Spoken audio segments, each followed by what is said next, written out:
Salam Kamir, kekaguman ilahi mengarah pada iman dan rahmat. Saudara-saudari yang terkasih, ini topeng Beelzebul, topeng penghulu setan. Menakutkan dengan mata yang besar mau keluar dan juga rambutnya seperti ular kobra. Ini saya dapatkan ketika saya ditugaskan di Sri Lanka, di Kandy, dan kemudian saya melihat ini seperti gambaran Beelzebul.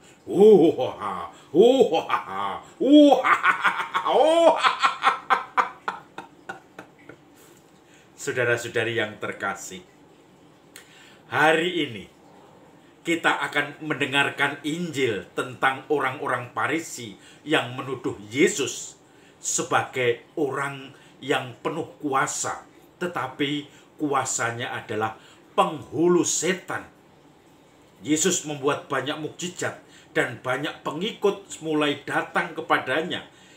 Khotbah-khotbahnya, ajaran-ajarannya mulai diterima oleh banyak orang. Maka orang-orang Farisi tidak suka, maka dia atau mereka mengatakan Yesus mengusir setan dengan penghulu setan, yaitu Beelzebul, pimpinan setan. Saudara-saudari yang terkasih, Yesus mulai menjelaskan bagaimana mungkin setan mengusir setan. Setan mengusir dirinya sendiri. Kalau setan mengusir setan sendiri, maka kesudahan setan atau kerajaan setan itu sudah hancur berkeping-keping.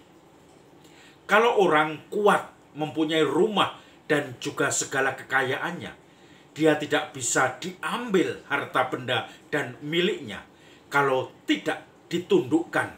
Dan begitu orang kuat itu sudah dikalahkan, maka seluruh rumah, harta benda, dan anak buah atau pegawai-pegawai semuanya ditaklukkan, diambil daripadanya. Maka saudara-saudari yang terkasih, orang kuat itu harus dihancurkan dulu supaya menaklukkannya. Iblis harus dihancurkan dulu oleh Yesus supaya ditaklukkannya. Bahkan iblis yang paling kuat seperti Beelzebul. Yesus memberi perumpamaan, kalau rumah tangga sudah terpecah belah, maka saudara-saudari yang terkasih, sudah dekat kehancuran rumah tangga itu. Saya teringat dengan sinetron yang ada di YouTube pada saat ini yang baru rame, Layangan Putus. Saya yakin saudara-saudari semua sudah menonton, minimal sudah tahu ceritanya. Diambil dari kisah seorang ibu dokter hewan dari Surabaya. Dia mempunyai 3 anak dan kemudian dia ternyata diselingkuhi oleh suaminya. Tidak tahu awalnya, namanya Kinan. Bahkan suaminya sampai ke Kapadokia dengan selingkuhannya. Akhirnya ketahuan dan mereka ribut. Dan itu yang dikatakan rumah tangga sudah tercerai-berai. Maka sudah dekatlah kehancuran, keruntuhannya. Akhirnya mereka kemudian pisah dan kemudian hidup sendiri-sendiri. Dan ini sekarang menjadi viral ketika dibuat filmnya. Bahkan sekarang bapak-bapak pun mulai jengkel. Karena apa? Istrinya mulai mencurigai.